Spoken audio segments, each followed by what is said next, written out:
Bonsoir à tous et bienvenue sur le cours de F6 KGL.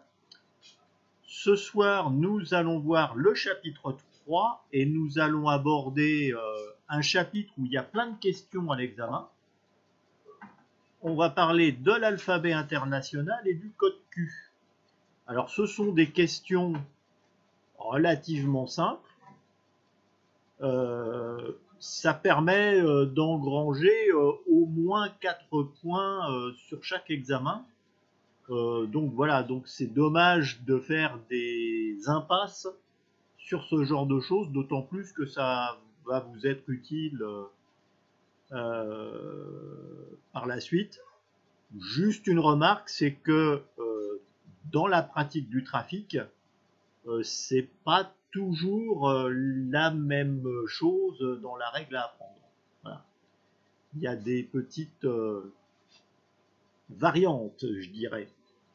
Et évidemment, il ne faut faire aucune impasse sur ce chapitre, tout au moins sur les 2 premiers items, c'est-à-dire l'alphabet international et le code Q. Première partie, c'est la table d'épellation internationale. Donc, comme elle est internationale, normalement, tout le monde doit l'utiliser. C'est une table qui a été adoptée par l'UIT en 1956, celle qui a à apprendre. Avant 1956, il y avait une autre table qui, les lettres représentaient plutôt des villes ou des pays. Voilà, A comme America, B comme Baltimore, C comme Canada par exemple. Mais voilà, en 1956, on a décidé, et donc ces villes, c'était, quand c'était des villes, c'était plutôt des villes américaines. Voilà, donc il y avait un peu de tout. Et finalement, dans la table d'épellation de 1956, il ne reste que le Q de Québec. Voilà. Donc il n'y a que ça qui a été repris. Sinon, pour tout le reste, ça a disparu. Et il y avait aussi, je crois, le I de India. Lima. Lima, je ne suis pas certain. Je ne suis pas certain que... L'idée, si vous voulez, c'est que pour tous ces mots de code, ce soit à la fois suffisamment différent d'un mot à l'autre, mais que la prononciation, quelle que soit la nationalité, ça se dit à peu près pareil. À peu près pareil, j'ai bien dit. Voilà, par exemple, mais voilà, en français, ça ne pose pas trop de problèmes. Vous remarquez juste que l'orthographe, c'est bien une orthographe anglaise ou américaine. Et évidemment, la prononciation, elle est plutôt à l'anglaise. Exemple, on ne dit pas uniforme, mais on dit uniforme. Même si on a un bel accent français. Voilà. Et puis, voilà, après, on voit que c'est des mots d'origine anglo-saxonne. Voilà, Juliette, elle a perdu son E à la fin, et Roméo, il a perdu son accent aigu sur le E en français. Et puis, par exemple, alpha, en français, ça s'écrit A-L-P-H-A. Et en revanche, dans le code international, alpha, ça s'écrit A-L-F-A comme l'écrivent les anglo-saxons. Phonétique. Voilà, donc c'est plus de la phonétique. Voilà, donc on va... Alors évidemment, cette table, elle est utilisée obligatoirement, notamment pour échanger les indicatifs. Comme ça permet d'être certain que le correspondant est bien toutes les lettres de notre indicatif. Vous remarquez qu'il n'y a pas ici dans cette table des codes d'épellation pour les chiffres, ça existe, mais c'est pas demandé pour l'examen radioamateur et de toute façon c'est pas utilisé par les radioamateurs. C'est-à-dire que le chiffre, vous allez le donner dans votre langue la plupart du temps. Ce qui peut là du coup poser problème de compréhension pour les étrangers. Mais en règle générale, quand on fait un contact à l'international, on le donne en anglais. À propos des chiffres, quand j'étais militaire, lorsqu'on disait par exemple 7, Ouais. c'est 4 et 3. Ah non, alors là, ça c'est la méthode, je dirais, redondante. Mais en fait, alors je sais plus le 7, mais par exemple, le 1 c'est uno one. Unité 1, unité.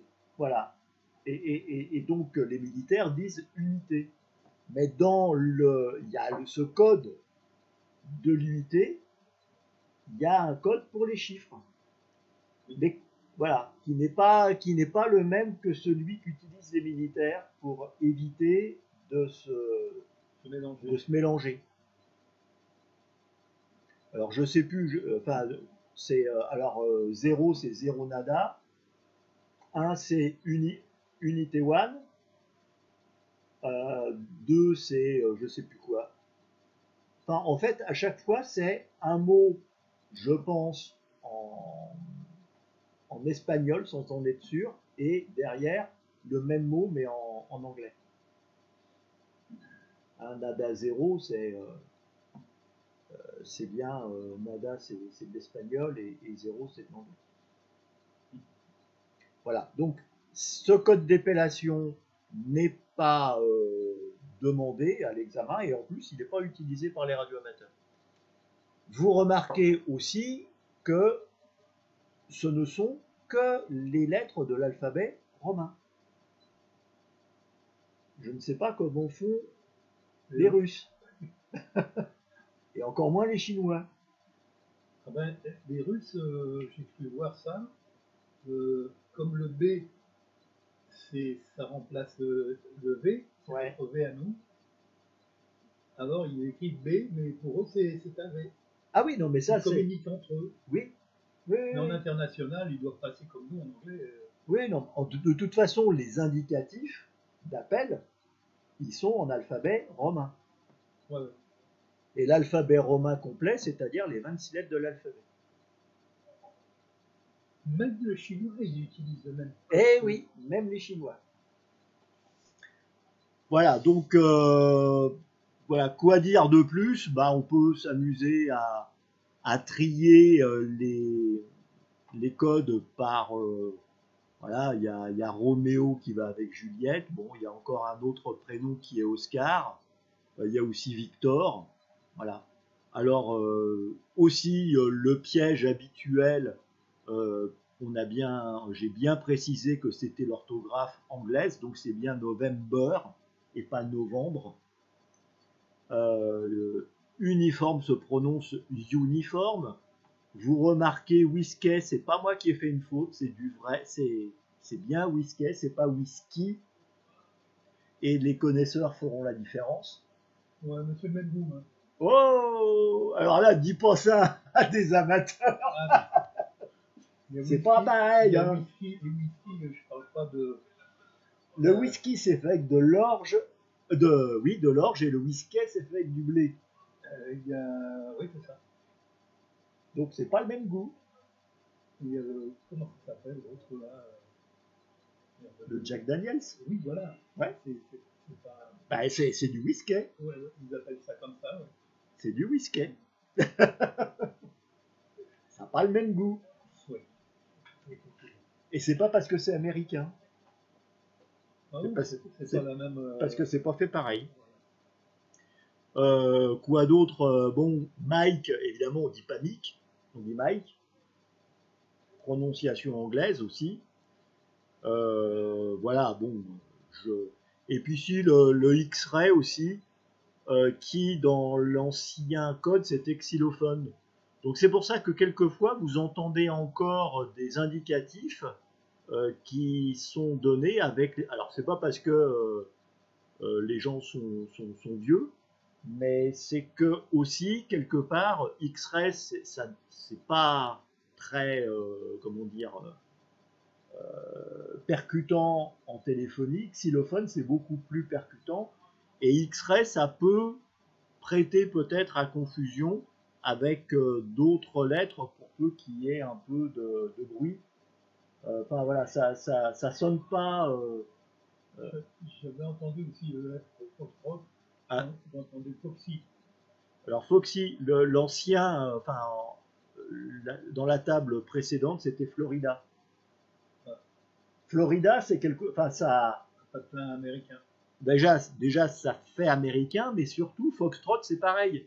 Foxtrot et X-Ray, ce sont deux mots qui finalement passent assez mal parce que quelquefois on bafouille et Foxtrot, c'est pas facile à, à prononcer. Et du coup, il peut, voilà, ça peut derrière déboucher sur des malentendus. On n'entend pas trop ce que veut dire pour peu qu'il y ait des parasites. Alors que Florida, c'est beaucoup plus percutant. Voilà. Donc, c'est pas la peine de réfléchir à d'autres tables d'épellation. C'est celle-là qu'il faut connaître et c'est celle-là qu'il faut apprendre. Et de toute façon, c'est celle-là qui, les 3/4 du temps, va être utilisée dans le trafic radio-amateur.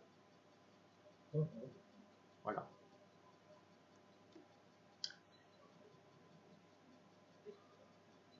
Deuxième, donc, alors ça, il y a systématiquement deux questions là-dessus. C'est-à-dire qu'on vous donne un indicatif, enfin avec les lettres, et il faut donner la bonne table d'épellation. Et à chaque fois, il y a au moins une lettre qui est mal, où on n'utilise pas la bonne table d'épellation.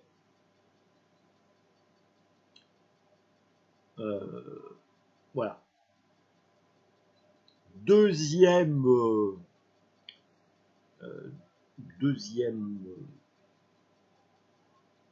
type de questions qui reviennent très souvent, et il y a au moins deux questions de ce type-là dans la partie réglementation, c'est les abréviations en code Q. Je rappelle quand même que les abréviations en code Q, ça, c'était pour le trafic en morse, pour que les opérateurs voilà, écoulent du trafic en dehors des messages qu'ils ont à transmettre. C'était des messages qu'ils avaient entre eux. Hein, parce que n'oublions pas quand même que le morse, au départ, c'était une affaire de professionnels. Et qu'ils avaient des messages à faire passer entre leurs clients, finalement. Depuis leur bateau. Depuis leur bateau et depuis ailleurs. Des avions aussi. Des avions, mais même sur Terre. Enfin, comment dire, les télégraphistes filaires, voilà, il y en avait partout. Et donc, ils cherchaient à optimiser le temps, c'est-à-dire que leur propre trafic, gérer leur travail, le faire le plus rapidement possible. C'est pour ça qu'ils utilisent un code Q, c'est-à-dire des phrases toutes faites. Alors, quand on rajoute un point d'interrogation après l'abréviation, c'est une question. Et s'il n'y a pas de point d'interrogation, c'est la réponse. Ou c'est un avis, enfin une affirmation ou une injonction. Voilà. Donc, alors il y a en tout, il y a quand même beaucoup plus d'abréviations, il y en a plus d'une centaine. Et ce qui a été retenu par le programme AREC, c'est 22 abréviations. C'est-à-dire dans cette centaine d'abréviations, il y en a 22 qui ont été retenues et qui concerne plus particulièrement le trafic radioamateur. Et on va voir que ces abréviations, en fait, comme elles étaient à la base destinées à des professionnels, et plus particulièrement aux radios maritimes, en fait, ce sont des significations professionnelles qui ont été dévoyées pour le trafic radioamateur.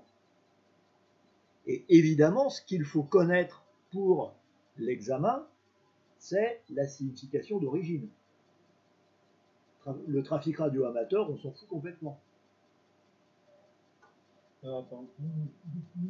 Alors, on y va. Voilà. Eh bien, premièrement, la première abréviation, c'est QRA. Et QRA, c'est absolument pas le QRA pour les radioamateurs, c'est l'endroit d'où on émet. Grosso modo, sa maison. C'est ça que ça veut dire. Pour un trafic professionnel, c'est quel est le nom de votre station. Donc vous oubliez QRA égale maison et vous dites QRA égale nom de la station. Sur un bateau, le nom de la station, c'est quoi? C'est le nom du bateau. Tout simplement. C'est tout simple.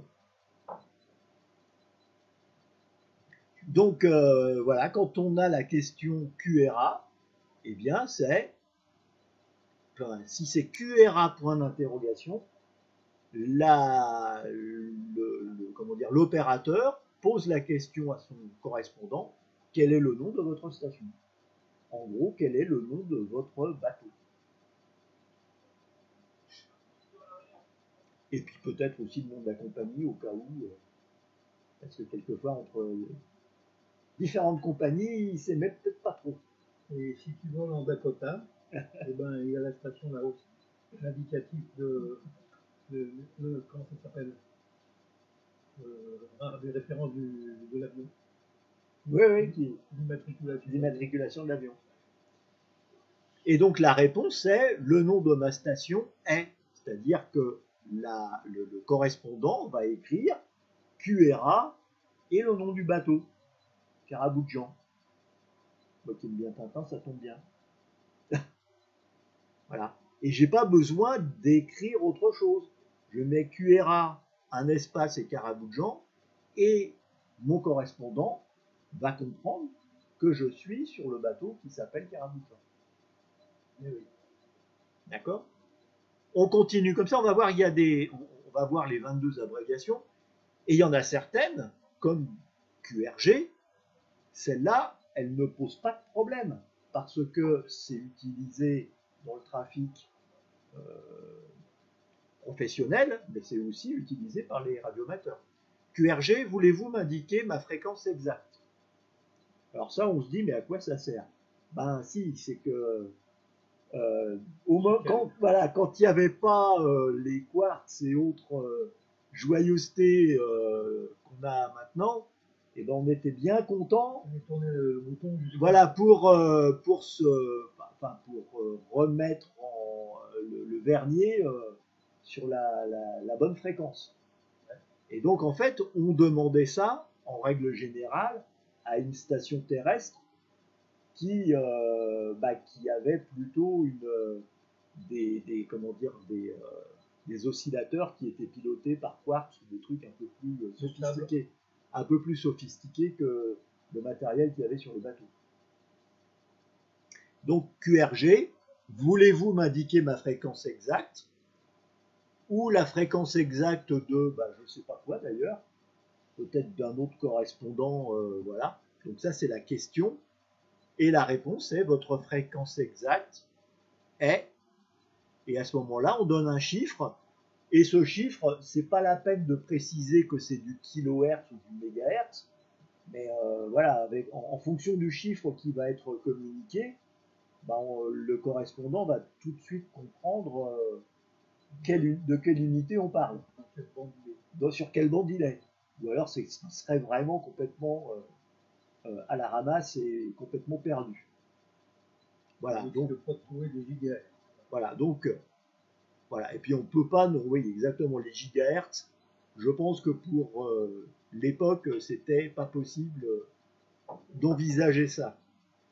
QRH, ça aussi, c'est utilisé par les radioamateurs. Ma fréquence varie-t-elle? Et puis la réponse, c'est, bah ouais, votre fréquence varie. Chaque coup QRH. de pioche, il y a un glissement. Alors par contre, je ne sais pas comment dire votre fréquence ne varie pas. Mais il doit y avoir sûrement une astuce pour dire, avec un N au bout, par exemple, je ne sais pas. J'en ai aucune idée. Niet. Niet. QRK. Alors c'est là que ça commence à se compliquer. QRK.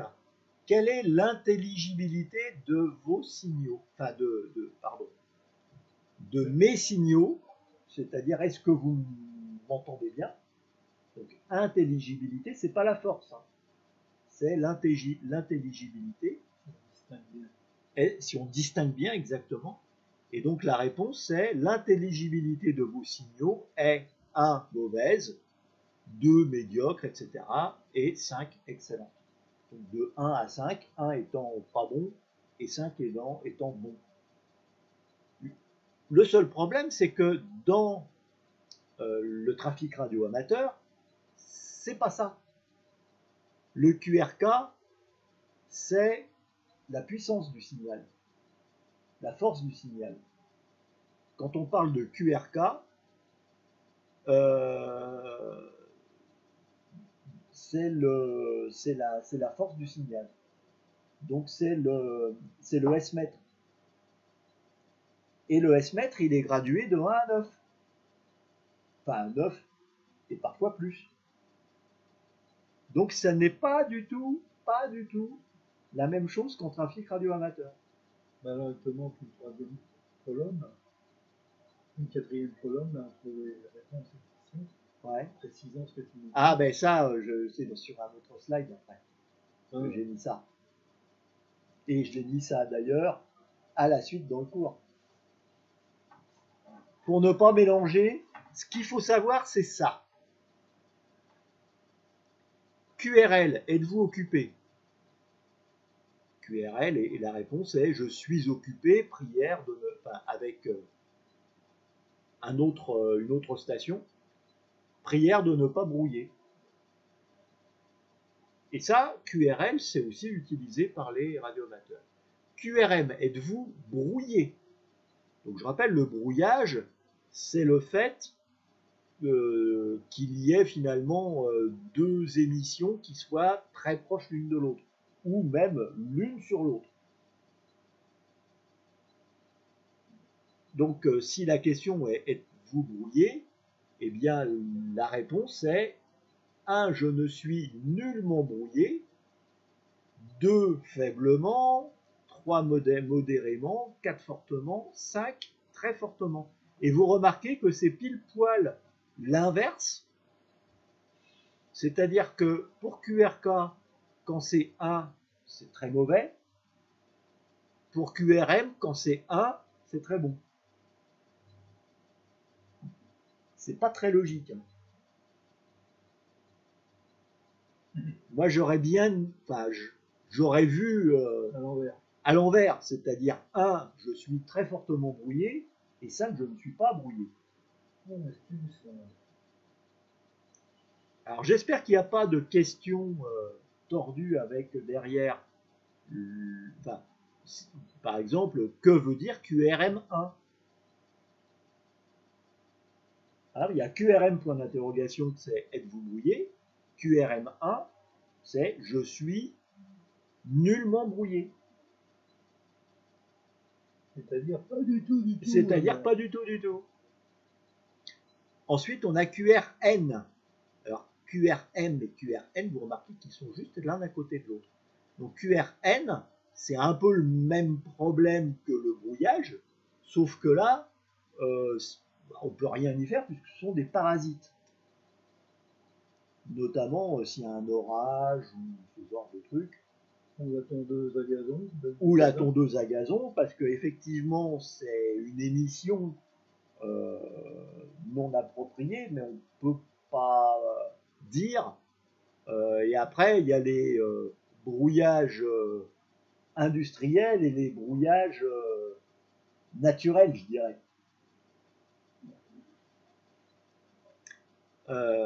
Voilà, donc QRN, et là, ça, on reprend la même logique que QRM, heureusement. Donc, 1, je ne suis nullement troublé par des parasites, 2, faiblement, 3, modérément, 4, fortement, et 5, très fortement. Et c'est la même signification dans le trafic radio-amateur, sauf qu'en règle générale, dans le trafic radio-amateur, on ne donne pas les chiffres derrière. On dit je suis brouillé ou je ne suis pas brouillé. Enfin, je suis QRN ou QRM, mais on donne pas le. Enfin, on qualifie pas.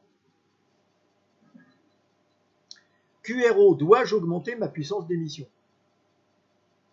Et ça, c'est donc la question. Et alors, c'est pas une réponse, c'est une injonction, c'est augmenter votre puissance d'émission. Pour que je vous entende mieux. Pour passer au-dessus du QRM ou du QRN. Si on est limité à 5 watts, ça va pas. Ah bah oui. Et puis QRP, dois-je diminuer la puissance d'émission? Et l'injonction, c'est diminuer votre puissance d'émission. Donc déjà, on en a fait une partie. Deuxième page, la fin. QRT, dois-je cesser la transmission? Et l'injonction, c'est cesser la transmission. J'ai déjà entendu ça du côté militaire. Voilà. Dégage. QRU, avez-vous quelque chose pour moi? Quelque chose, c'est un message. Avez-vous quelque chose pour moi? Et la réponse est, je n'ai pas de message pour vous. Alors par contre, si j'ai un message, là du coup, je pense que je vais passer un autre code Q que dire QRU. QRV, êtes-vous prêt? Sous-entendu à recevoir mon message. Et la réponse est, je suis prêt. Alors, la question QRN regroupe brouillage naturel et artificiel? Oui, les deux. Et il n'y a pas de code particulier pour dire c'est un code naturel ou un code artificiel. Enfin, quand on dit artificiel, la plupart du temps, c'est de l'activité humaine, hein, donc industrielle ou la mobilette ou ce genre de choses. Hein. Voilà.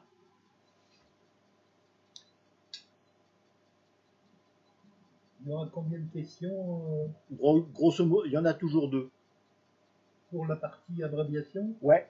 Et 2, ouais. Donc en tout, il y a 4 questions. Donc ça, c'est des points faciles. Dans la série des points faciles, ça en fait partie.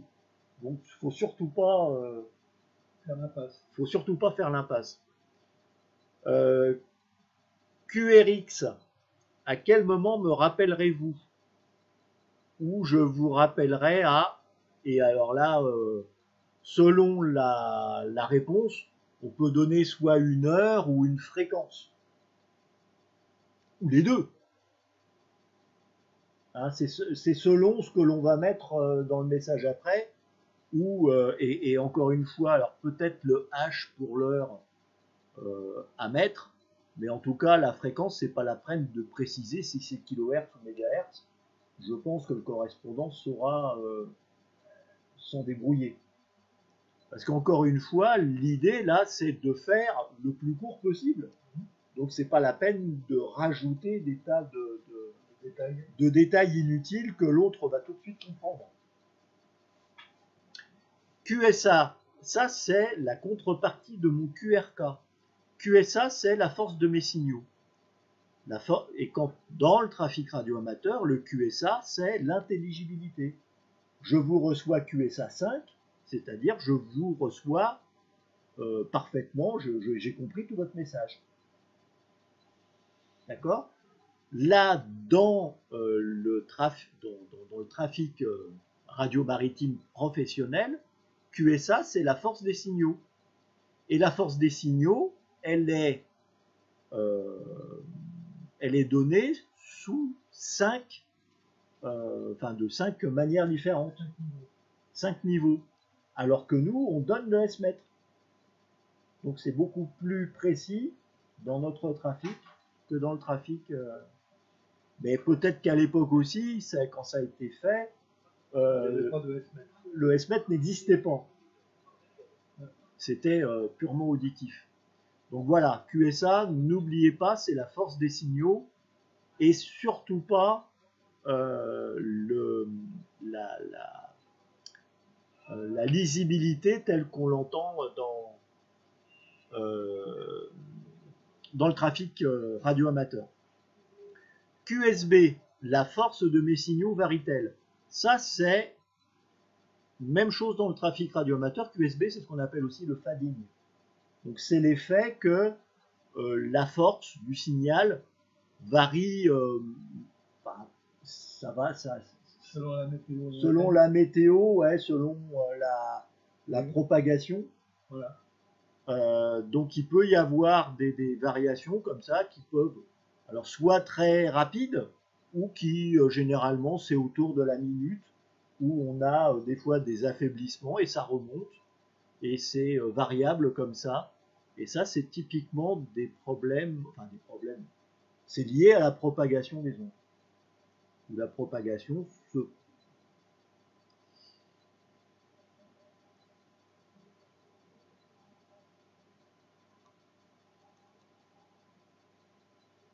Alors, QRK, il demande si les signaux sont intelligibles. 1, non, oui, 5. Oui, exactement.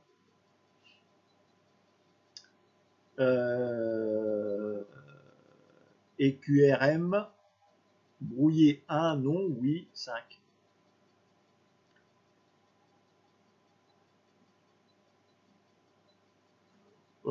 Sur le commentaire de Romain, c'est... Ouais, je suis pas sûr que ce soit... ouais, c'est logique comme ça, oui. Donc QRK, ouais, le commentaire de Romain, c'est quoi? C'est QRK. Quelle est l'intelligibilité? Donc, est-ce que les signaux sont intelligibles? 1, non, oui, 5. Et là, êtes-vous troublé par des parasites? Non, je ne suis pas brouillé. Oui, je suis brouillé. Ouais, c'est peut-être comme ça la logique de cette... Et si on applique ça à QSA, est-ce que la force est... Est-ce que vos signaux sont forts? 1, non. Oui, ils sont à peine perceptibles. Et oui, 5, ils sont très bons. Ouais, c'est peut-être, c'est ça, je pense que c'est, ouais, ça doit être ça la logique. Je le note parce que ça permet de mieux comprendre cette, voilà, cette partie. Merci. J'avais pas fait la relation, mais ça fait sens. QSL, pouvez-vous me donner accusé de réception? Alors ça s'entend dans un trafic professionnel. En fait, l'accusé de réception, ça permettait à celui qui envoie le message de pouvoir facturer. Voilà. Donc, accusé de réception, donc comme quoi le correspondant a bien reçu le message, et comme ça, celui qui l'a envoyé est content parce qu'il va pouvoir facturer à son client. Chez nous, radio amateur, ça veut strictement rien dire. On est bien d'accord. Donc, QSL, c'est est-ce que vous avez bien compris mon message? Tout simplement, sans... accusé de réception, c'est... Voilà, est-ce que vous avez bien compris mon message? C'est pas accusé de réception aussi précis que, que dans un contexte professionnel. QSO, pouvez-vous communiquer avec une autre station directement? Ça encore, ça s'entend dans un trafic professionnel. C'est que, en fait, là, l'opérateur cherche à envoyer son message, mais le plus rapidement possible, sans passer par 36 relais. Voilà. Parce qu'à chaque fois qu'il y a un relais, bah, derrière, il y a une petite facture. Hein. Et le client, peut-être qu'à la fin, il en a marre si on passe par 36 relais pour acheminer son petit télégramme. Tout le monde vient bouffer dans la même domaine. Voilà, donc QSO, est-ce que on peut du coup éviter de passer par un relais complémentaire? Et la réponse est je peux communiquer directement avec un tel ou par l'intermédiaire d'un autre. Donc ça c'est QSO. QSO pour les radioamateurs, c'est communiquer, faire un contact, point barre. On ne cherche pas à envoyer un message par l'intermédiaire d'un autre. QSP, alors là c'est typiquement professionnel, puisque la question c'est voulez-vous retransmettre gratuitement? Alors là, pour le coup, ça ne peut être que professionnel. En fait, retransmettre gratuitement, c'est pour éviter qu'il y ait 36 refacturations au client et que le client il aille voir une autre compagnie. Et bien, ils s'arrangeaient entre eux pour essayer d'écouler le trafic gratuitement.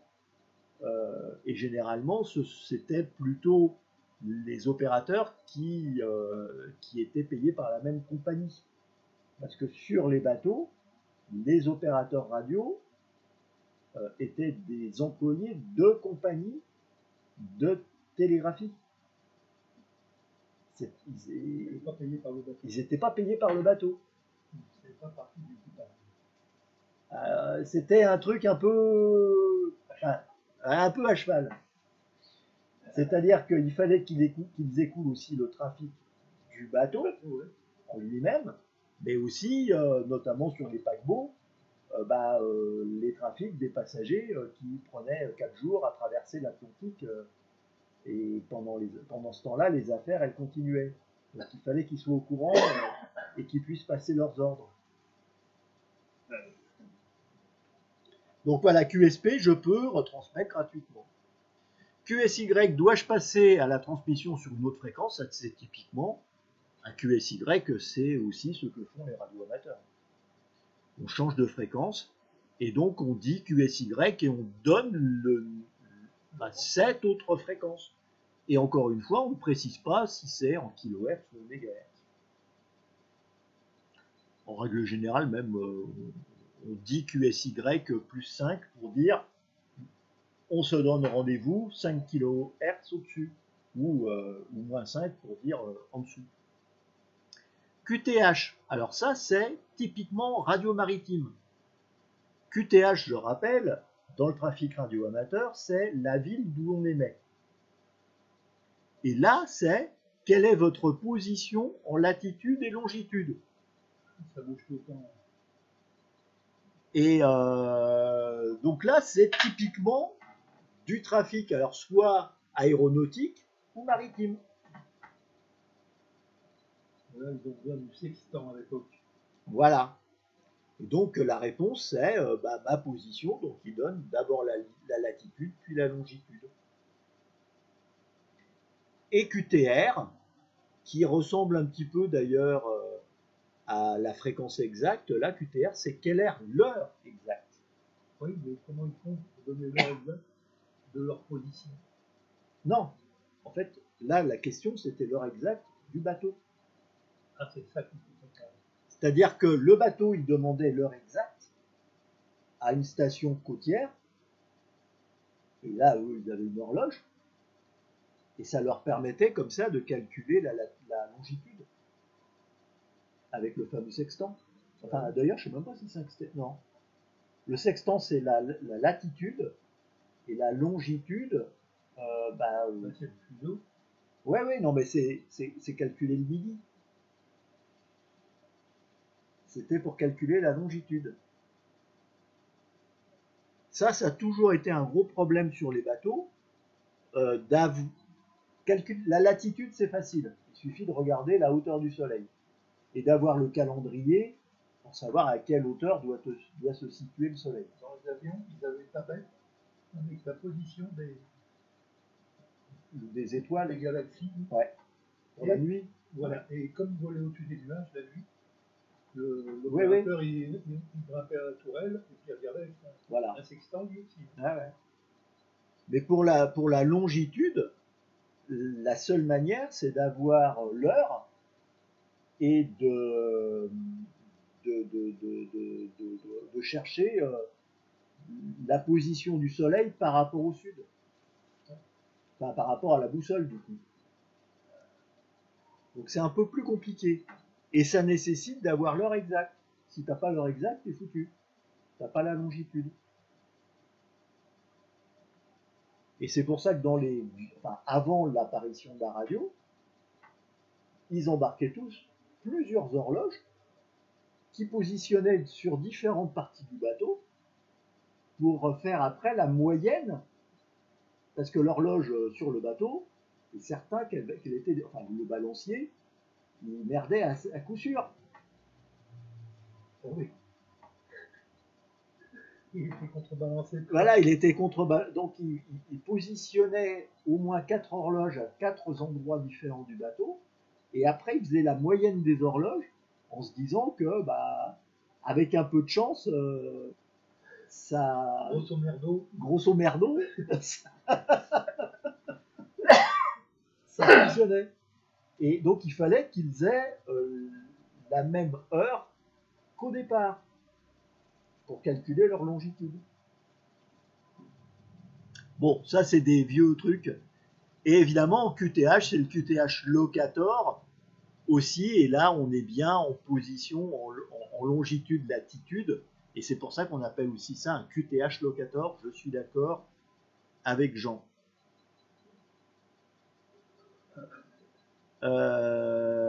Plus on monte dans les valeurs numériques, et plus le phénomène est important. Alors, voilà. C'est pour revenir à QRK, QRM et QRN. Donc, voilà. Le 1, c'est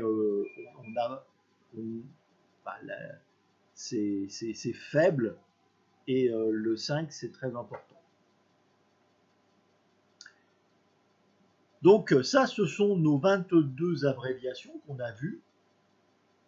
Pour votre information, donc la table complète, elle va de QOA à QUZ.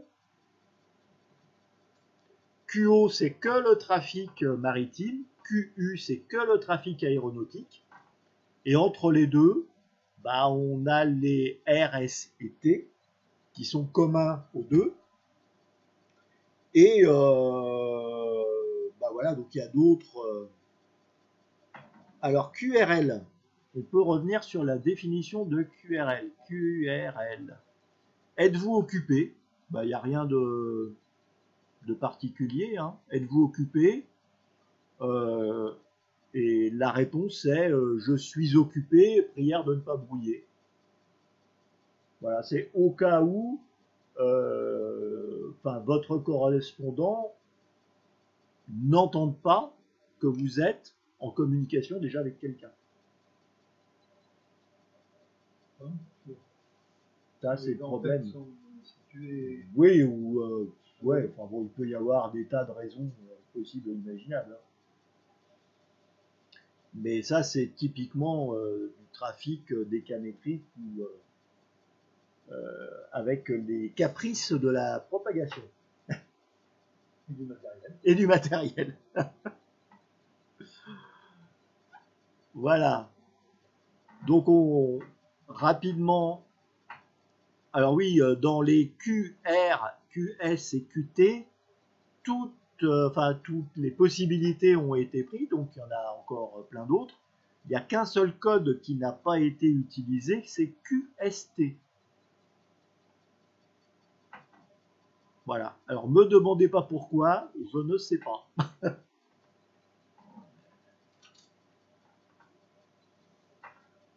Alors, QRL, c'est pas vraiment laisser la fréquence libre.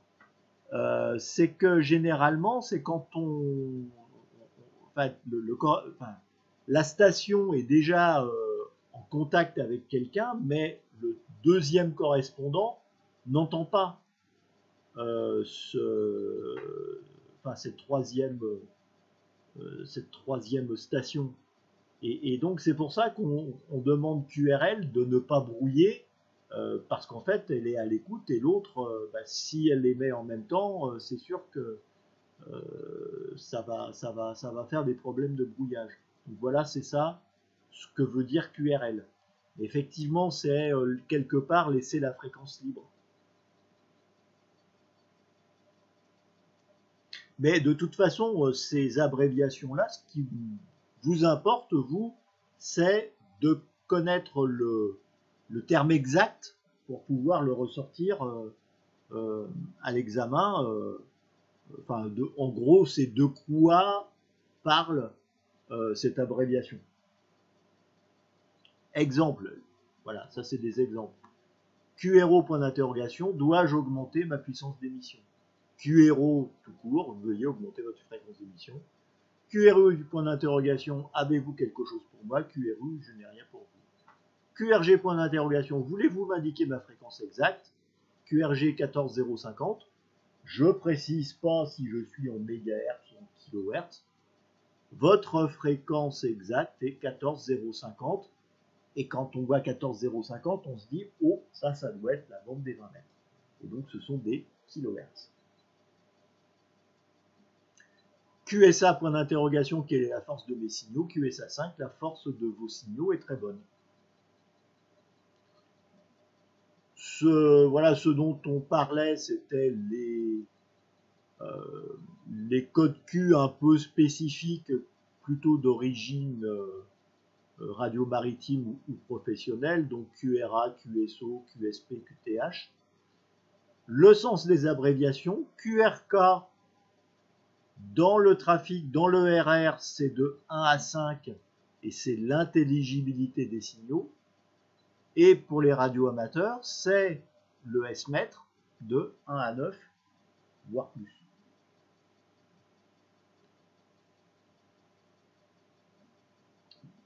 Et la mnémotechnique là-dedans, QRK, c'est l'intelligibilité et c'est le R du RST. Quand vous avez le RST, c'est le report. Quand on échange les reports, on donne déjà l'intelligibilité. Quand c'est bon, c'est 5. Quand c'est pas bon, c'est 1. Et après, on donne la force du signal.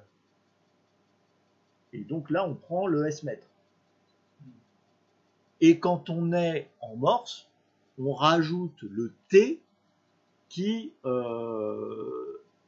un rapport avec la tonalité, la tonalité de la modulation. Est-ce que la modulation elle est agréable à écouter, etc. Si c'est une bonne modulation en morse, on met un 9. Donc si on a une très bonne compréhension et un très bon signal, on va donner 599 en morse.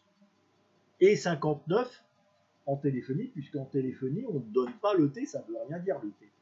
C'est la tonalité. D'accord? Et donc, souvenez-vous que QRK, le R, c'est le R du RST, et QSA, c'est le S du RST. Alors, pourquoi cette inversion des codes? En fait, c'est très ancien, puisque ça daterait de 1927. En 1927, il y a donc les codes Q, QRK et QSA sont codifiés. Donc ça, il y a une convention, je ne sais plus laquelle, je crois que c'est le Caire, sans être certain, où il y a une convention qui codifie donc ce code Q. Et lors de la convention de Madrid, en 1932, il y a un document de travail qui porte sur la codification du RST, là déjà, qui est donc diffusé, et dedans, il y a une coquille, où on a inversé QRK et QSA. Et évidemment, c'est les représentants des radioamateurs qui étaient présents à cette convention ont récupéré le document avec la coquille et ils l'ont diffusé. Moralité, eh bien, du coup, on a inversé les deux codes. Puisque voilà, c'était le début quand même de la radio d'amateur en 1932. Je rappelle quand même le premier trafic transcontinental, enfin le premier contact transcontinental, c'est 1922. Donc voilà, c'est seulement 10 ans plus tard, ce n'était que les balbutiements de la radio d'amateur. Et donc voilà, des documents ont été diffusés je suppose, dans un journal quelconque.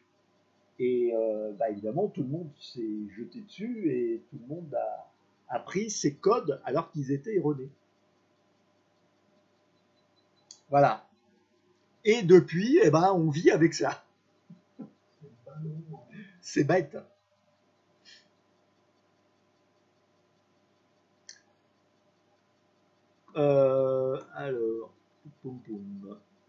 Alors,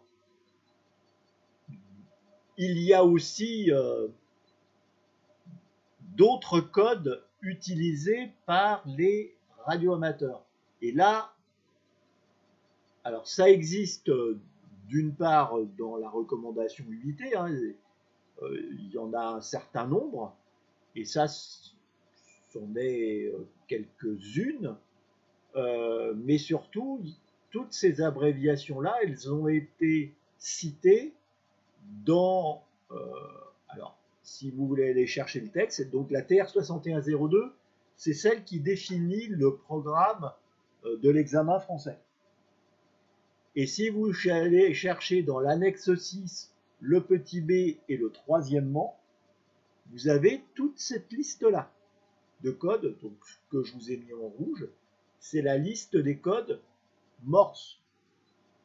Le troisièmement, c'était la réglementation liée au code Morse. Juste une remarque, c'est la TR6102, enfin le troisièmement de la TR6102 a été abrogé avec le fait que le code Morse n'est plus obligatoire. Pour autant, le texte, les abréviations liées au code Morse, elles y restent. Et elles y restent, et elles sont finalement aussi reprises quelque part par la NFR dans ces questions. Et donc, on a un certain nombre d'abréviations. Alors, quand on parle ici AR collé, ça veut dire que ça, c'est une lettre spéciale en Morse, donc c'est un A et un R qui sont collés, et qui veulent dire fin de transmission. Il y a aussi le VA, alors il y a fin de transmission et fin de vacation. Fin de transmission, c'est que vous repassez le micro à votre correspondant, enfin le manipulateur à votre correspondant. Fin de vacation, c'est la fin, vous arrêtez tout. Over. Et comment coller ça, AR, tu fais pas d'espace, c'est pas un A et un R. Ah, c'est d'accord. C'est Tida, dit. Ah, c'est ça. Et VA, c'est pareil. Coller, c'est titita, tita. Hein, c'est pas titita, tita, c'est titita, tita. C'est collé. Le break, c'est pareil. BK, c'est break.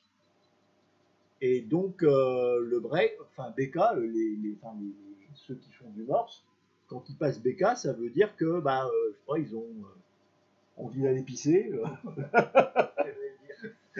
Voilà, ils font un BK et ils reviennent 2 minutes plus tard. Ou c'est l'heure de l'apéro. Ou c'est l'heure de l'apéro. Alors sécu, alors ça c'est marrant ça.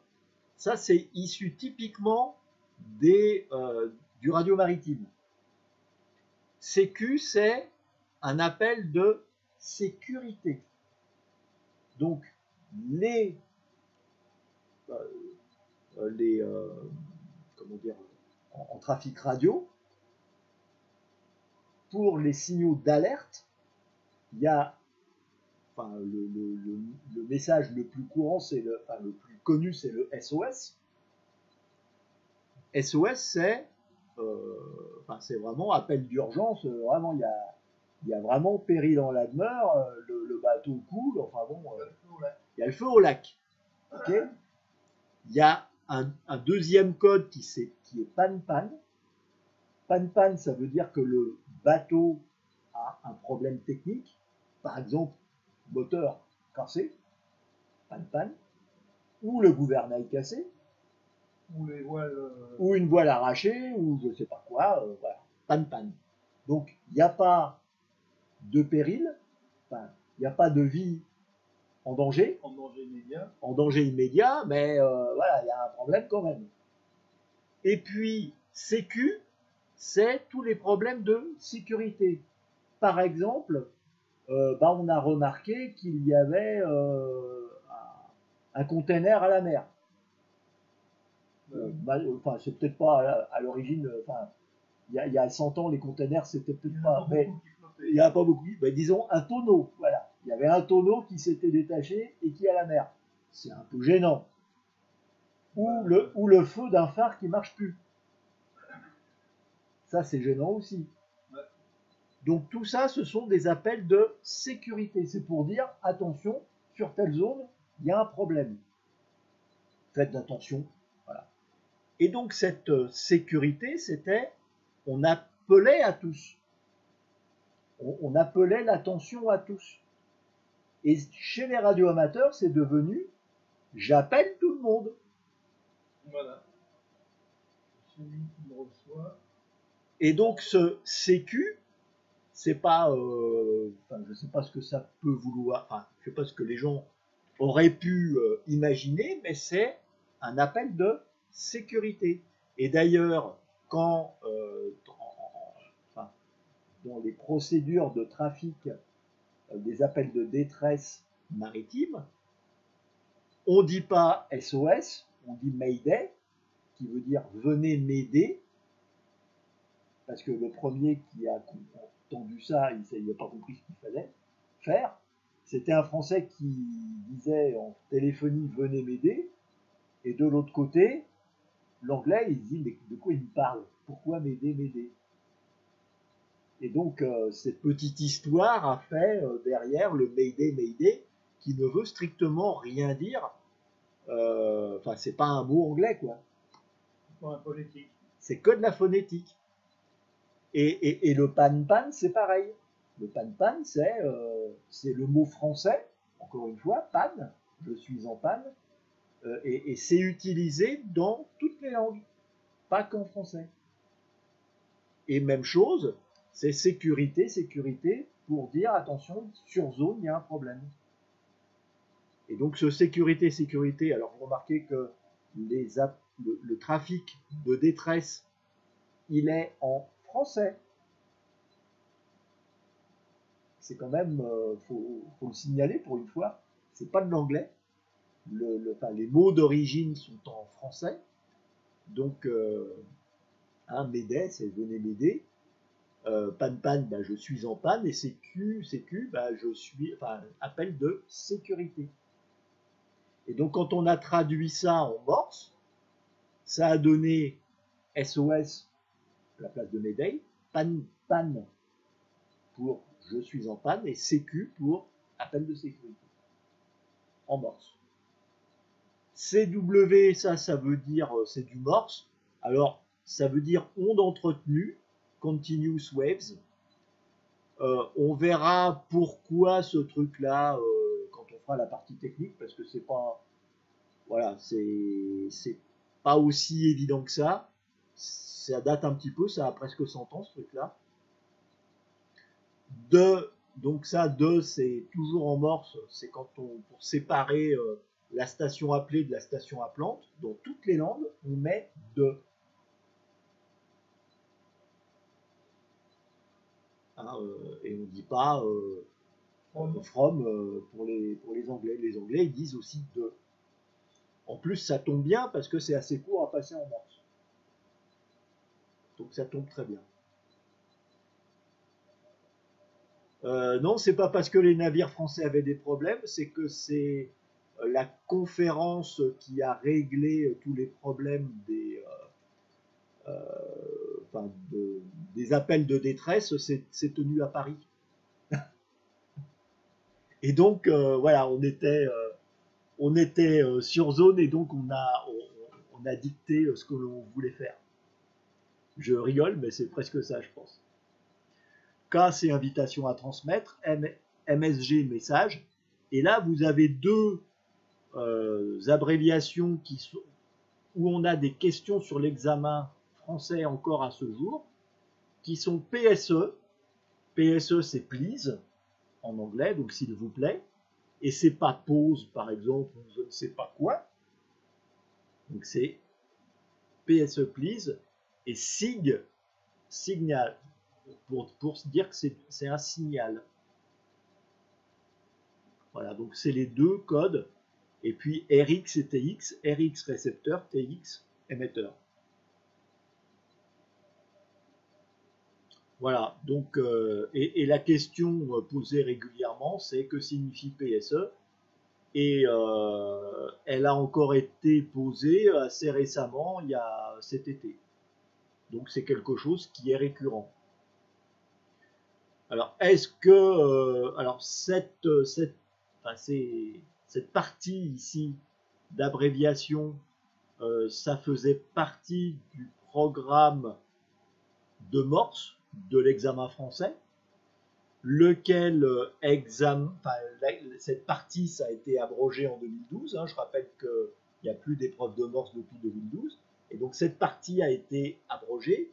Et donc, ces abréviations devraient plus apparaître non plus, puisque ça fait partie d'un texte abrogé. Mais voilà, 10 ans après, on les a encore.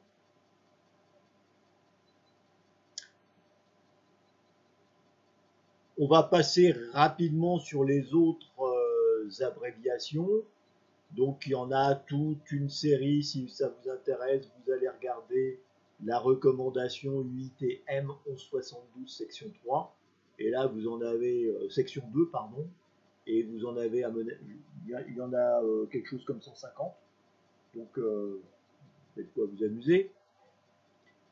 Il y en a des tas qui ne sont pas utilisés dans le trafic radio-amateur. Et voilà.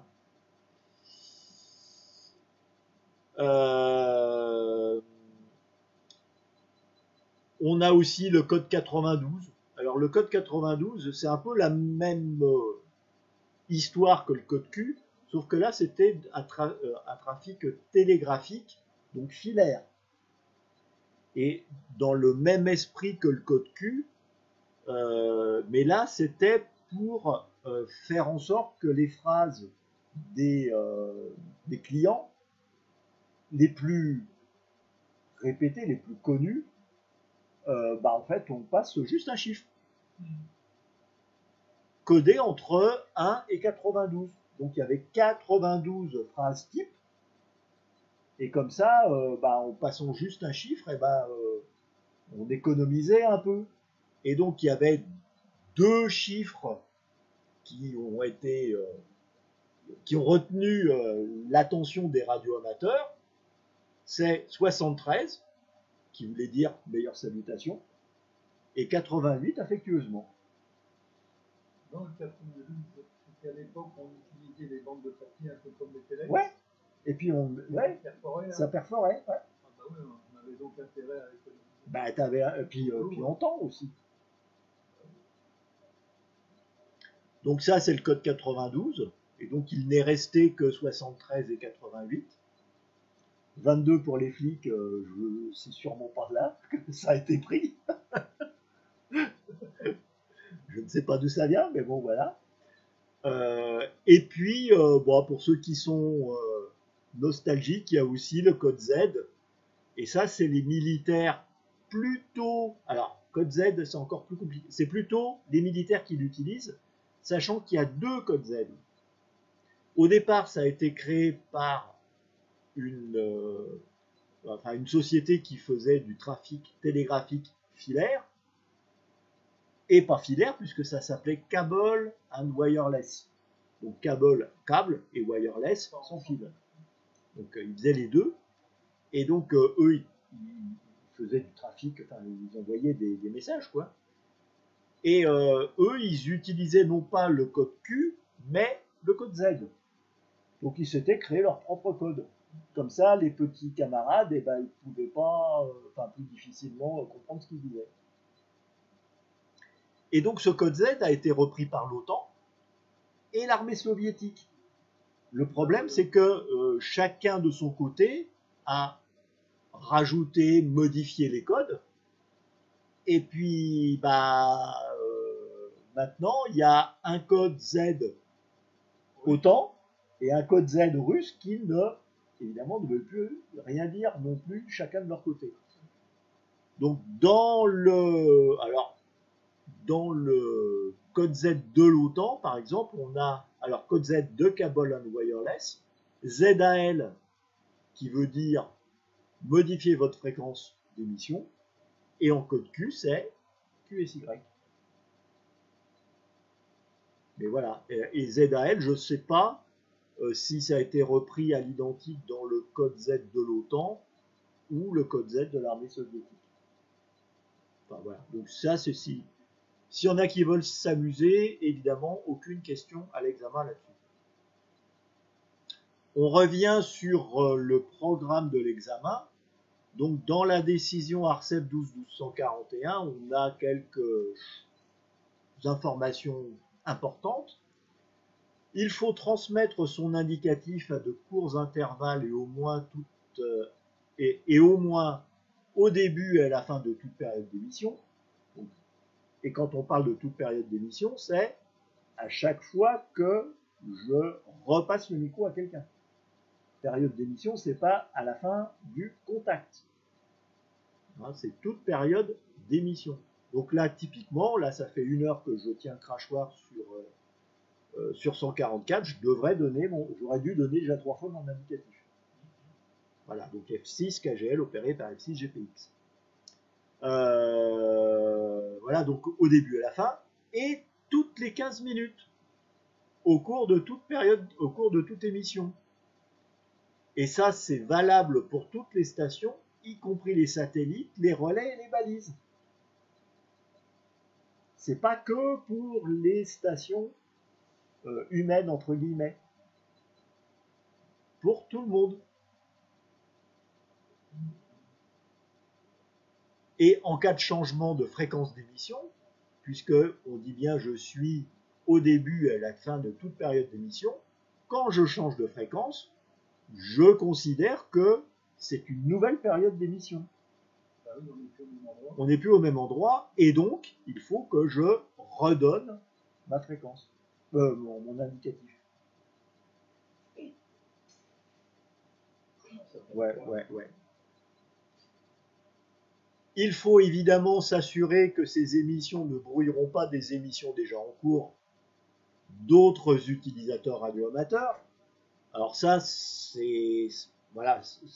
tombe sous le bon sens, et ça veut dire surtout que avant de passer en émission, il faut écouter et pas se lancer.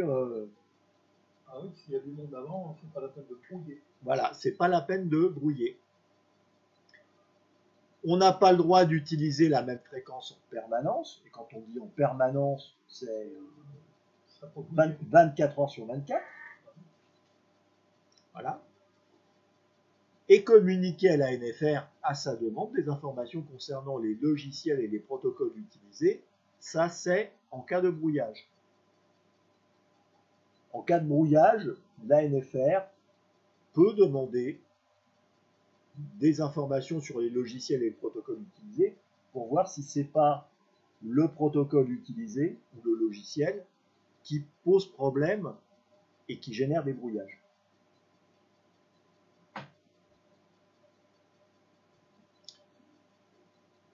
L'utilisation de deux fréquences différentes est autorisée. Donc, quand on parle de deux fréquences différentes, c'est l'une pour l'émission, l'autre pour la réception.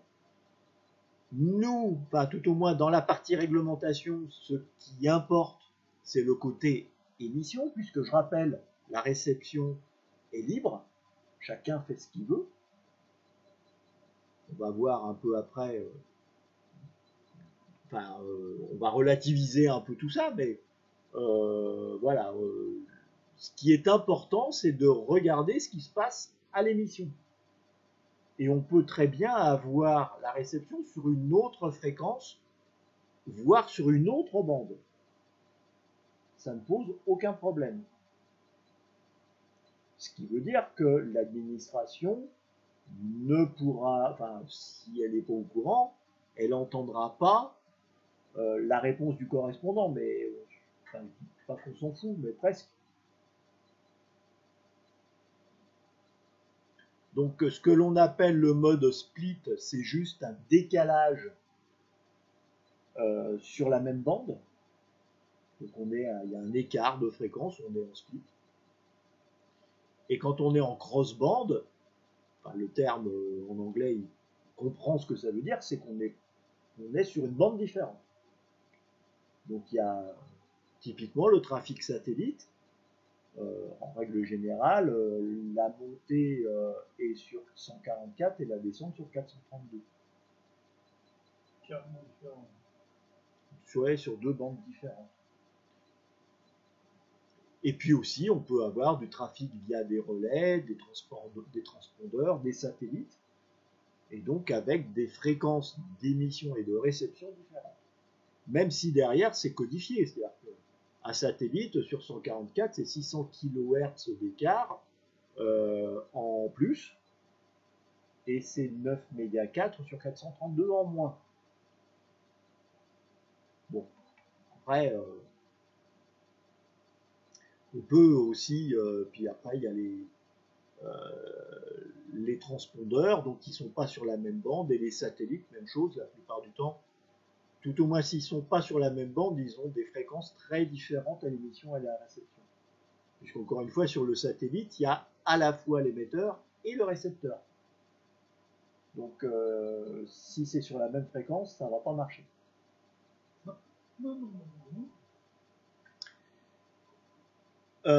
Et donc évidemment, cette utilisation de deux fréquences, l'une pour l'émission, l'autre pour la réception, est autorisée sous réserve d'émettre, et là on est bien au niveau de l'émission, dans les conditions utilisées par la classe d'opérateur. Donc avec la classe d'émission autorisée à l'opérateur, la puissance autorisée et la bande autorisée. Donc on pourrait très bien imaginer recevoir sur une bande qui n'est pas radio-amateur. On peut très bien l'imaginer. Mais encore faut-il avoir le matériel qui puisse le faire. Ou tout au moins une bande qui n'est pas autorisée dans la région, par exemple.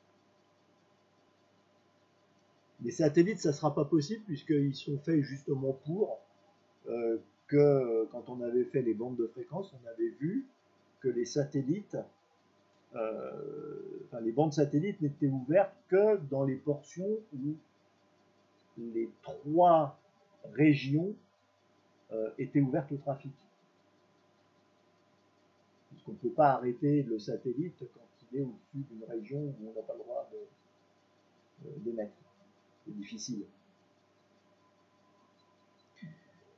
Les signaux de détresse. Qu'est-ce qui va se passer en ce moment avec Houston, par exemple, non ? Je sais pas comment ils peuvent faire.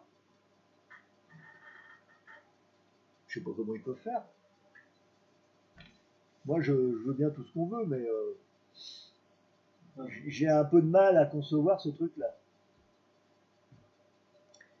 Les signaux de détresse ne sont pas, enfin, sont cités dans le programme de l'examen, mais j'ai jamais vu de question là-dessus. Ça tombe bien. Mais juste un truc, c'est que les signaux de détresse, finalement, ils ont été supprimés, enfin, abrogés, puisque, et ça a été fait lors de la CMR de 2007, puisque maintenant, enfin, tout ce qui est signaux de détresse en radio maritime ne passe que par l'ASN.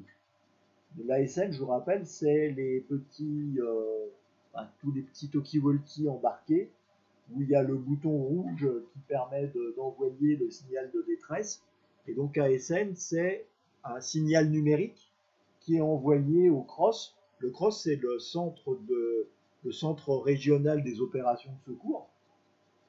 Et donc, quand on appuie sur le bouton détresse, et ben ça envoie un signal au CROSS pour appeler les secours. Et ça donne en plus généralement la position GPS de la balise, de l'endroit où on est. Donc normalement, signaux de détresse, on devrait plus en avoir, puisque tous les bateaux maintenant sont équipés d'un ASN. Enfin, il y a une obligation d'équiper les bateaux d'un ASN, sauf les bateaux de plaisance. Et encore les bateaux de plaisance de moins de je ne sais plus combien. Enfin, il y a une histoire de longueur de bateau. Je crois que c'est 20 mètres. Les bateaux de moins de 20 mètres n'ont pas obligation d'embarquer une station ASN, mais ceux de plus de... Alors, les professionnels, pas de débat, quel que soit le professionnel, marin, enfin, les pêcheurs, enfin, tout cela, évidemment, les paquebots et autres ferries, ça c'est évident qu'il y a ça à bord. Et pour les plaisanciers, c'est les gros plaisanciers, les yachts, hein, qui ont obligation d'avoir à bord une station ASN. Alors, si je comprends bien, avec le crossband, on pourrait émettre en 144 et recevoir uniquement en 220. Oui, oui, oui, tout à fait. Et ça, c'est pas interdit. Alors, même s'il y a... Alors, le problème, c'est qu'il n'y a pas de satellite. Hein, enfin, les satellites ne sont pas autorisés en 220 mégas, puisque la bande n'est autorisée qu'en région 2. Mais on pourrait très bien imaginer, s'il y avait des satellites, on pourrait très bien imaginer comme ça. Les dispositifs d'appel au secours pour les montagnards qui tombent dans Ah bah c'est pareil. Ils ont, Ah c'est un truc équivalent. Hein. Bah, sauf que c'est pas relié au CROSS. Enfin, c'est puisque CROSS c'est pour les opérations de secours en mer. Là-bas c'est plutôt pour la gendarmerie. Les hélicos. Exactement. Mais c'est le même système. Et en fait, quand on dit c'est relié au CROSS, en fait, ça renvoie sur un satellite, lequel satellite renvoie au CROSS. Une Marsat. Ouais. Ou les Corsat, Sarsat. Il y a une Marsat et les Corsat, Sarsat. Enfin, c'est plusieurs constellations, mais ça marche sur les mêmes fréquences. Hein.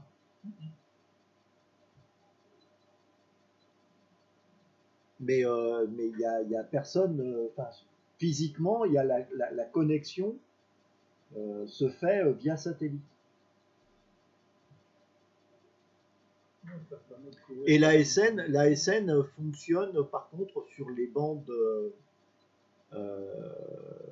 maritimes, sur le 156 mégas, 176 mégas.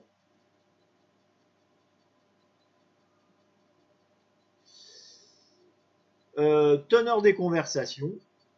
Donc, alors l'article 1 de la décision ARCEP rappelle tout ça.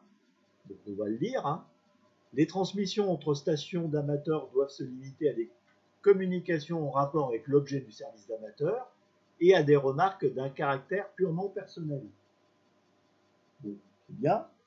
Donc évidemment, on peut parler de jardinage et autres, mais on ne doit pas ne parler que de ça. Normalement, c'est fait pour des contacts techniques. On se rappelle quand même ce à quoi, la définition du service amateur. Hein. C'est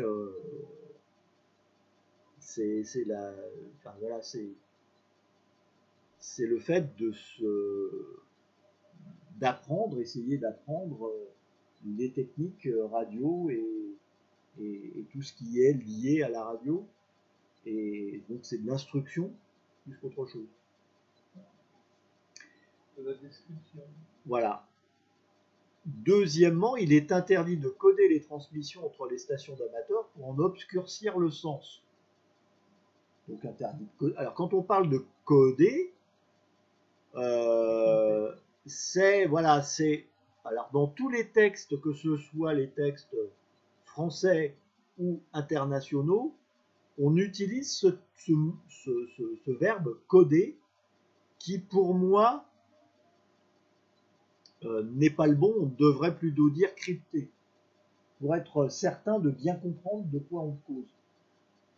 Puisque, voilà, coder, on peut très bien coder, mais si la clé, la clé du code est publique, tout le monde comprend. Là, c'est vraiment coder justement pour que les autres ne comprennent pas. Et ça, évidemment, c'est interdit.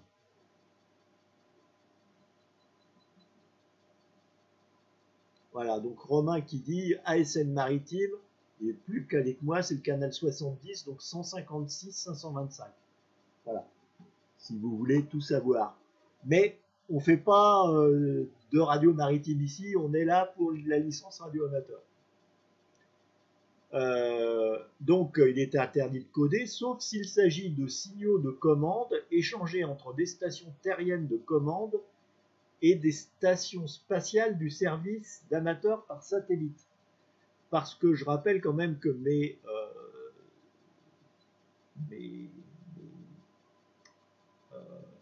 stations spatiales, donc mes satellites,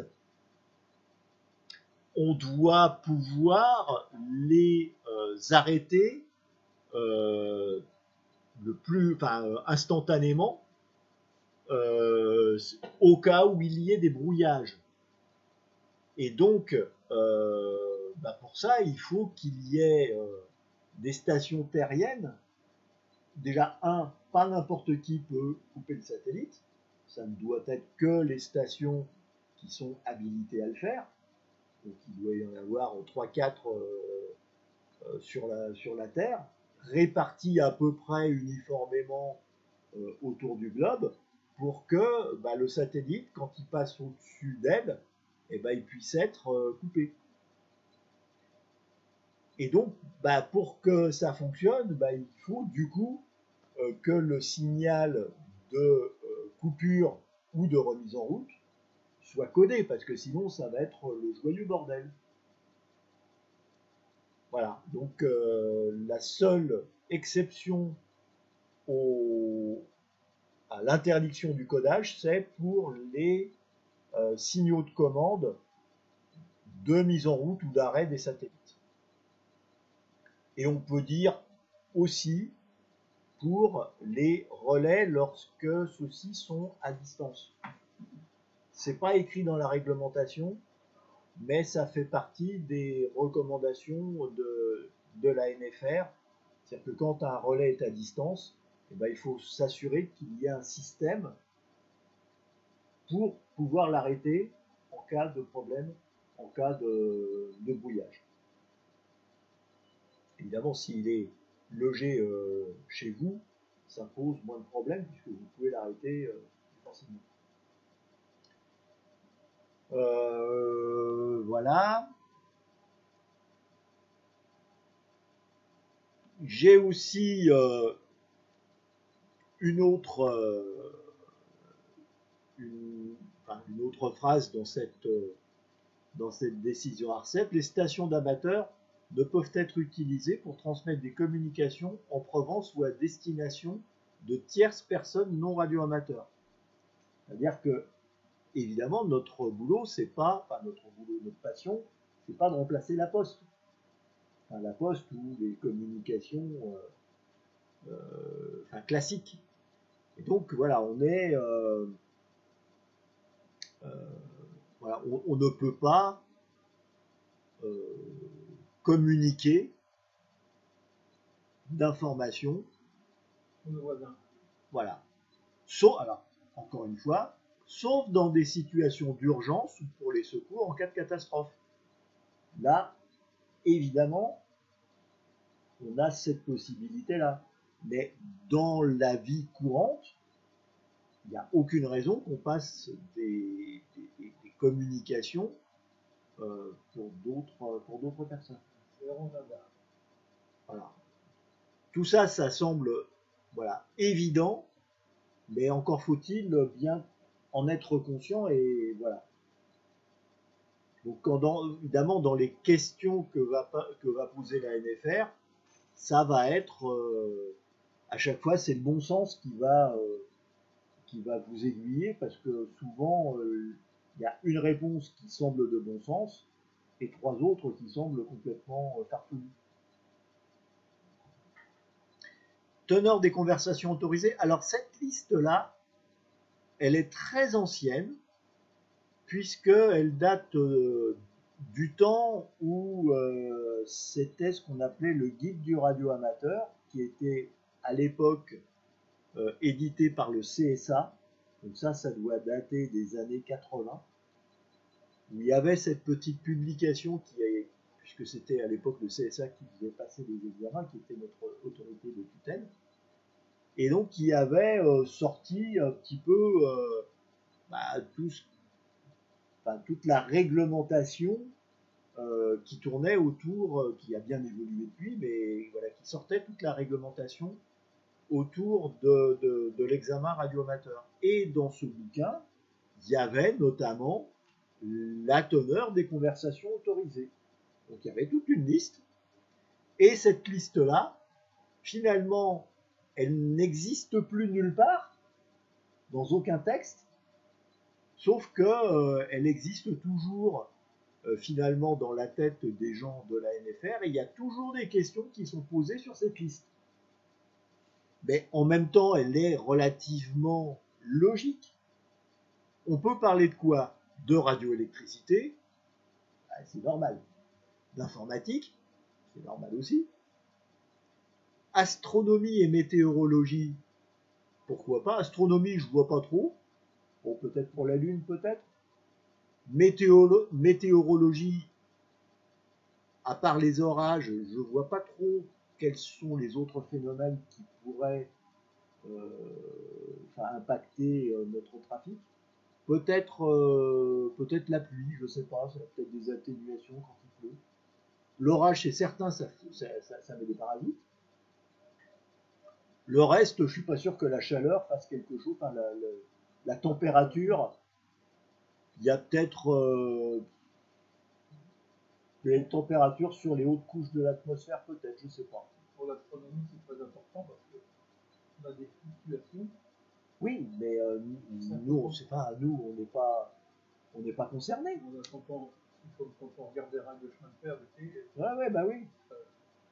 Dans le désert. Bah oui, mais je vois pas trop. Enfin bon, voilà. Enfin, en tout cas, on peut parler d'astronomie, mais évidemment, on ne peut pas parler d'astrologie.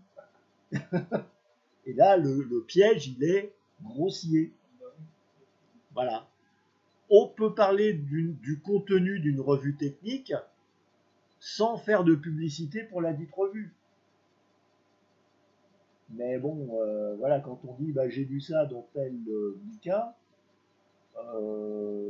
voilà, et après, est-ce qu'on peut dire où est-ce qu'on a trouvé le bouquin, à quel prix et tout ça, ou l'adresse de l'éditeur, voilà, c'est peut-être un peu plus difficile, mais voilà. On peut parler de réglementation, c'est super. De vie associative, bon, c'est pas plus mal.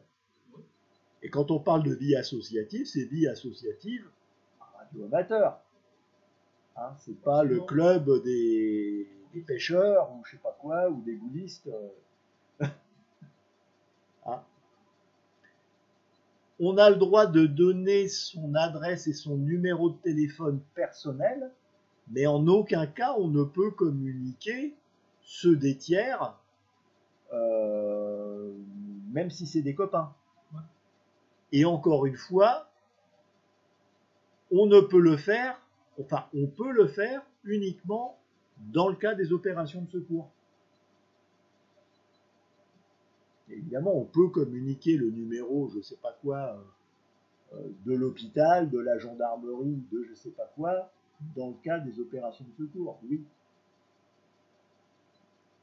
Ça reste logique. Et on peut faire du radioguidage, pourquoi pas. Et ce que précisait le bouquin du CSA, c'est qu'on on peut faire du radioguidage, mais pas sur les relais. Les relais ne doivent pas servir à faire du radioguidage. Ça doit servir à écouler du trafic. Parce qu'une fois qu'on fait du radioguidage, je dirais que la fréquence, elle est pas mal utilisée, et tout au moins utilisée tout le temps du radioguidage, quoi. Donc le radioguidage n'est pas autorisé sur les relais, sauf dans le cas de manifestations radio-amateurs, c'est-à-dire que on a le droit de faire du radioguidage sur le relais pour amener les gens à une manifestation radio-amateur. Chasse au renard Normalement non, chasse au renard, je sais pas. Ça me semble, je sais pas. Pas bon. Enfin, en tout cas, voilà ce qu'il était,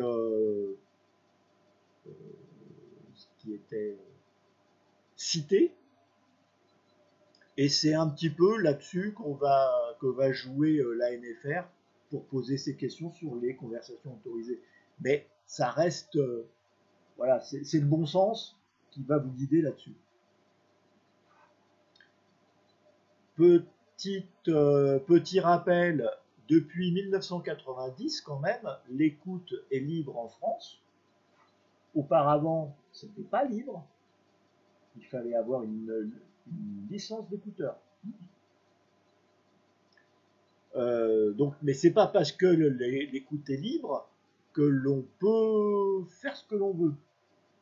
Donc l'écoute est libre, mais le secret des correspondances, captées volontairement ou non, doit être respecté. Et ça, c'est le code pénal. Hein, c'est-à-dire que, comme si vous trouvez une lettre dans la rue, vous n'avez pas le droit de la lire, puisqu'elle ne vous est pas adressée. Et de même, si vous écoutez, si vous entendez par hasard une correspondance entre deux personnes, vous n'avez pas, voilà, faut respecter ce secret des correspondances. Donc le 226, 226, c'est tout ce qui est atteinte à la vie personnelle. Donc droit à l'image, etc. C'est le 226 du code pénal. Donc qui dit code pénal dit il y a des peines. Des peines de prison. C'est le code pénal. et des amendes. Et des amendes, puisque c'est le code pénal. Et donc le 226-15, donc voilà,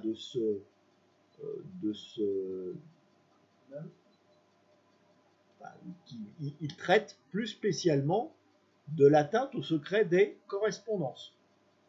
Et donc le 226-15, il dit est puni d'1 an d'emprisonnement et de 45 000 € d'amende, quand même, le fait commis de mauvaise foi, d'intercepter, de détourner, d'utiliser ou de divulguer des correspondances émises, transmises ou reçues par la voie électronique. Donc, voie électronique, c'est radio, mais pas que. À partir du moment, c'est pas une connexion Internet, et que vous récupérez des informations, et bien c'est 1 an d'emprisonnement, enfin jusqu'à 1 an d'emprisonnement et 45 000 € d'amende. Et donc, il est interdit donc de détourner, d'utiliser ou de divulguer ces correspondances, ou de procéder à l'installation d'appareils conçus pour réaliser de telles interceptions. D'accord? Les micro-espions. Par exemple, les micro-espions. Et donc, dans le cadre de ce 226.15 du Code pénal, on a un article R226.7 qui va parler finalement de ces fameux appareils conçus pour réaliser de telles interceptions. Et donc, ce 226.16 du Code pénal va parler de l'acquisition et de détention des scanners. Alors, le mot scanner n'est pas utilisé dans le Code pénal.